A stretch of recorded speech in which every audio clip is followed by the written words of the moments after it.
جان حضرات کو ایک وقت کا کھانا دیتے ہوئے ایسا لگتا ہے کڈنی کسی نے مانگ لیا، ان کی کڈنی کسی نے مانگ لیا۔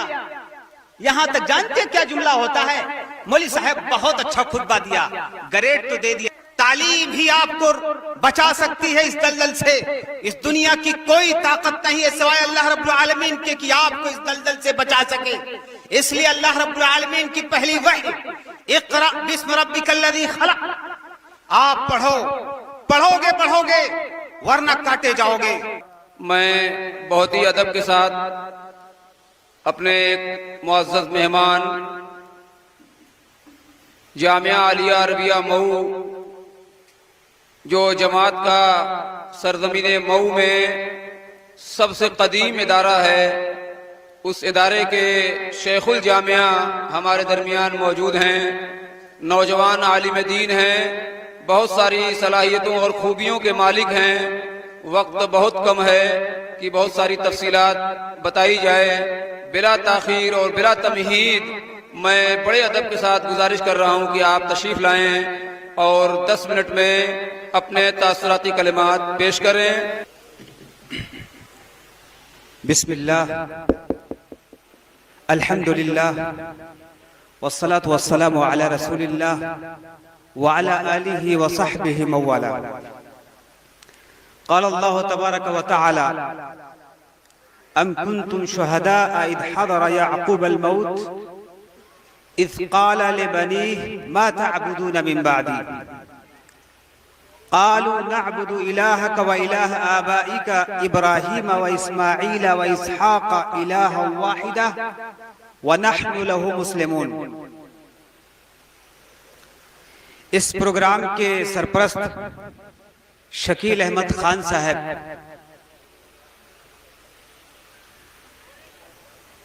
اس پروگرام کے صدر زاہد آزاد جھنڈا نگری صاحب،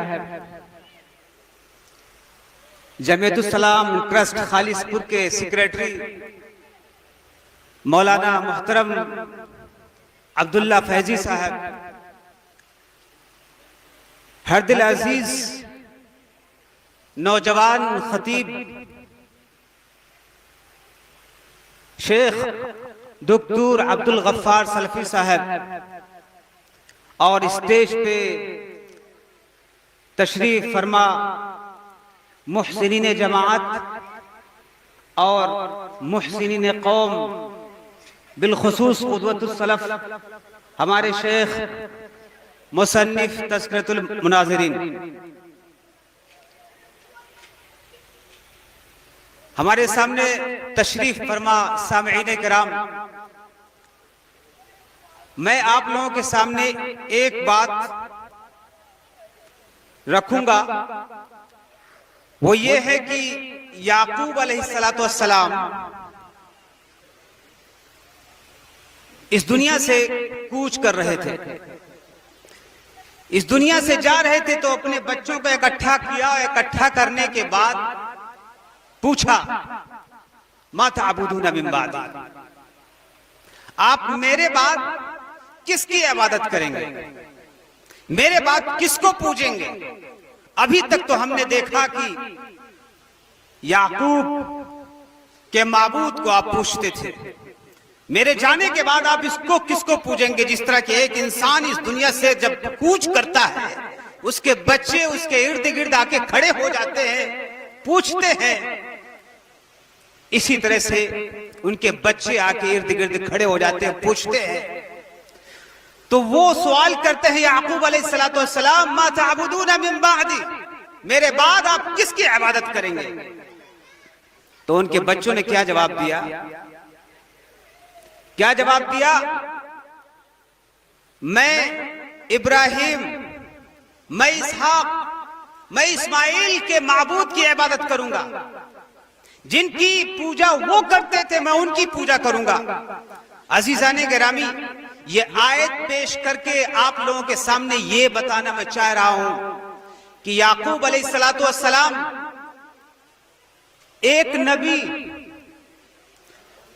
ان کے چچا اسماعیل علیہ السلام ایک نبی، ان کے والد اسحاق علیہ السلام ایک نبی، ان کے دادا ابراہیم علیہ السلام نبی رسول ابو الانبیاء، تمام انبیاء اور تمام رسولوں کے والد باپ، ان کی توحید کتنی ہائی لیول کی رہی ہوگی، ان کے اعمال کتنے ہائی لیول کے رہے ہوں گے، لیکن اپنے بچوں سے پوچھ رہے ما تعبدون من بعدی، میرے بعد آپ کس کی عبادت کریں گے؟ عزیزان گرامی، میں یہ آپ کے سامنے اس بات کو پیش کرنا چاہ رہا ہوں کہ وہ مرنے سے پہلے یوجنا بنا رہے ہیں، پلاننگ کر رہے ہیں اپنے بچوں کے مستقبل کے بارے میں، اپنے بچوں کے ایمان کے بارے میں، کہ ان کے ایمان کی حفاظت کیسے کی جائے گی۔ اس وقت یوسف علیہ السلام جو ان کے بیٹے تھے، مصر میں تھے، ان کو خطرہ تھا کہ آج ہمارے بچے ایسے ملک میں رہ رہے ہیں جس ملک کے لوگ، ان کی بیشتر آبادی جانوروں کو پوجتی ہے، مختلف قسم کے معبودان کو پوجتی ہے، ان کے مختلف قسم کے آقا ہیں، معبودان ہیں، ان کے سامنے جھکتے ہیں۔ ان کو ٹینشن تھا کہ ہماری اولاد کس کے سامنے جھکے گی، کہیں ایسا نہ ہو کہ یہ تعداد یا اقلیت میں ہے وہ اکثریت میں ہے، اکثریت ہمارے اولاد کے ایمان کے لیے خطرہ بن جائے۔ تو عزیزان گرامی، جمعیت السلام ٹرسٹ، اس سے منسلک جتنے خطبہ ہیں، اس کے سیکریٹری الحمدللہ، جیسا کہ یہاں آنے کے بعد مجھ کو پتا چلا کہ شیخ عبداللہ فیضی صاحب تقریباً 20 سال سے اس زمین میں اعظم گڑھ کے اندر، کوپا گنج سے لے کر اعظم گڑھ، اس قدر محنت کیے، لوگوں کے پاس جا کے بھیک مانگ کے ادارے کو قائم کیا، لوگوں کے سامنے ہاتھ پھیلا کر مسجدوں کو قائم کیا، کئی اسکولز قائم کیے۔ یہ بلڈنگ جو آپ کے سامنے کھڑی، الحمدللہ ہم نے دیکھا، ایک کمرے میں جا کے ہم نے دیکھا، معائنہ کیا، جائزہ لیا، الحمدللہ عظیم بلڈنگ ہے، اللہ کا شکر ہے۔ یہ آپ کی محنت کی وجہ سے، آپ کے ساتھ جو لوگ جڑے ہوئے ہیں ان کی محنت کی وجہ سے یہ بلڈنگ آپ کے سامنے دکھ رہی ہے۔ جو اسکول درجہ 1 سے 5 تک اسکول چلا رہے ہیں، مکتب چلا رہے ہیں، تقریباً 2 یا 3 مکاتب آپ کے زیر سرپرستی الحمدللہ چل رہا ہے۔ مساجدیں تعمیر کی 10 الحمدللہ، جیسا کہ آپ کے سامنے ان کے اعمال، ان کے کام کے بارے میں ذکر کیا گیا۔ یہ کس لیے عزیزان گرامی؟ صرف اور صرف آپ کی نسلوں، آپ کے آنے والی نسلوں، آپ کے بچوں کے ایمان کے تحفظ کے لیے، ہمارے ایمان کے تحفظ کے لیے، ہماری بچوں کے ایمان کے تحفظ کے لیے، ہماری قوم کی ترقی کے لیے۔ یعقوب علیہ السلام سوچ رہے ہیں اپنے بچوں کے بارے میں کہ ہم ان کے ایمان کا تحفظ کیسے ہوگا۔ عزیزان گرامی، جس ماحول میں ہم سانس لے رہے ہیں وہ وہی ماحول ہے جس ماحول میں ایک باپ نے اپنے بچوں کے بارے میں سوچا تھا۔ کیا سوچا تھا؟ ما تعبدون من بعدی، وہی چیز میں آپ کے سامنے کہہ رہا ہوں، ما تعبدون من بعدی، جو یعقوب علیہ السلام نے کہا تھا کہ آنے والی نسلیں ہماری کس کی عبادت کریں گی، کس کی عبادت کریں گی؟ آج اکثریت میں جو لوگ ہیں وہ مختلف معبودان کے پوجنے والے ہیں۔ ان کے اعمال ہمارے نوجوانوں کو، ہمارے بچیوں کو ان کے راستے سے بھٹکا رہے ہیں، ان کو اپنی طرف کھینچ رہے ہیں۔ ضرورت ہے عزیزان گرامی کہ ہم اداروں کو قائم کریں، ہم اپنے اداروں کو مضبوط کریں۔ تعلیم ہی آپ کو بچا سکتی ہے اس دلدل سے۔ اس دنیا کی کوئی طاقت نہیں ہے سوائے اللہ رب العالمین کے کہ آپ کو اس دلدل سے بچا سکے۔ اس لیے اللہ رب العالمین کی پہلی وحی، اقرأ بسم ربک الذی خلق، آپ پڑھو گے ورنہ کاٹے جاؤ گے، ورنہ آپ کی حالت کیا ہوگی؟ یہ وقت بتا رہا ہے کہ ہماری حالت کیا ہے اور مزید کیا حالت ہماری ہوگی۔ اس لیے مسلمانوں، اللہ رب العالمین کا جو پیغام ہے اس پیغام پر عمل پیرا ہو جائیے۔ اللہ نے کہا پڑھو، اور پڑھنے کی بات اللہ رب العالمین نے کیا کہی؟ آپ جو چاہو جو پڑھو، لیکن جو پڑھ رہے ہیں آپ اس کی نقیل وحی الہی سے آپ جوڑ دیجئے۔ آپ ڈاکٹر بنیے، آپ اس کو